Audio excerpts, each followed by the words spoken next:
Is the San Antonio Spurs' patient development approach about to pay massive dividends?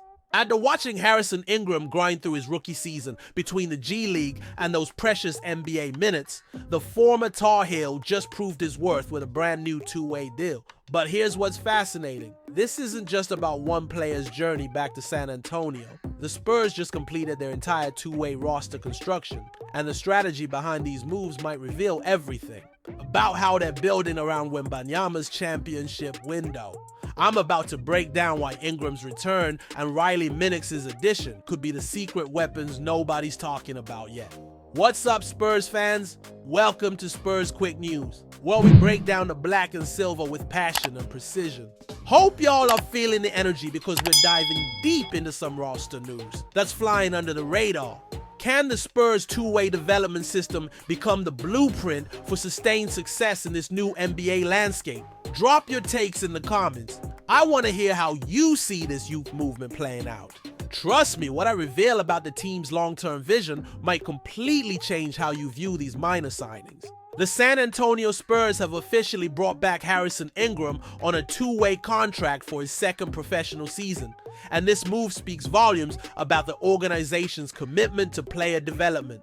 The 48th overall pick in the 2024 draft out of North Carolina appeared in just 5 games for San Antonio as a rookie on a two-way contract last season. But don't let those limited NBA minutes fool you about his impact. Here's what makes this story compelling. Ingram spent the majority of his rookie campaign with the Austin Spurs, where he essentially replicated his college production. He averaged 12.3 points, 9.0 rebounds, 4.0 assists, and 1.4 steals in 32.6 minutes per game for Austin. Those numbers show consistency and adaptability, exactly what you want from a developing prospect. But what's really interesting is how Ingram's summer went. The Dallas native had to prove himself all over again in Summer League, and he delivered when it mattered most. He averaged 9.6 points and 7.4 rebounds, including a standout 15-point, 14-rebound, 6-assist performance against the Jazz that helped solidify his roster spot. That's the kind of clutch performance that gets coaches' attention. What do you think about players who have to constantly prove themselves year after year? Is that pressure what separates eventual NBA contributors from G League lifers? Now here's where the story gets even better. Ingram isn't just returning as the same player. According to reports, he's embracing his new role as a veteran presence, with teammates already calling him vet despite being only 23 years old. He's been working specifically on his three-point shooting and defensive mechanics, 2 areas that could make or break his NBA future. The shooting development is crucial because that was his biggest weakness last season.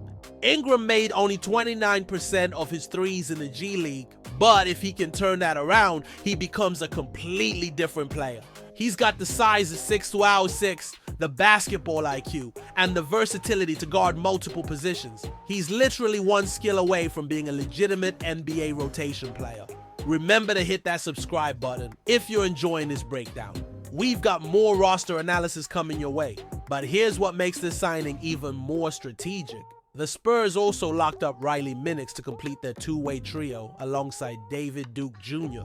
With these signings, the Spurs are not only enhancing their current roster, but also setting the stage for future success. Minix brings elite shooting ability, something this roster desperately needs around Wembanyama. The beauty of the Spurs' approach is they're not rushing anyone. Both Ingram and Minix get to develop in Austin while being available for up to 50 NBA games each.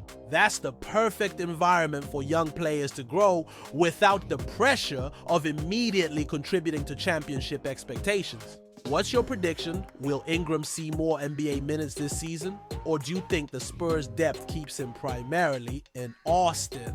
The underlying story here is about organizational patience and development infrastructure. While other teams are chasing quick fixes, San Antonio is building sustainable depth through their G League system.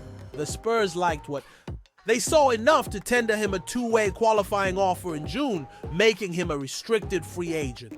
That's a clear vote of confidence in Ingram's trajectory. Looking ahead, both Ingram and Minix represent exactly the type of players championship teams need. versatile, coachable, and hungry. Ingram's growth from college transfer to potential NBA contributor shows the Spurs' development system is working. If he can nail down that three-point shot and continue improving defensively, he could become the kind of role player that helps teams win when it matters most. The fact that Ingram is from Dallas makes this even sweeter, keeping Texas talent in Texas while developing them the Spurs way. That's the kind of continuity and culture building that has made this organization special for decades. If you got value from this breakdown of why Harrison Ingram's return and Riley Minix's addition matter more than people realize, hit that like button and share this with another Spurs fan who needs to understand how this development strategy fits into the bigger picture. Subscribe and turn on the bell so you never miss our coverage of how the Spurs are building something special around Wembanyama. Until next time, stay silver and black, stay sharp. Peace.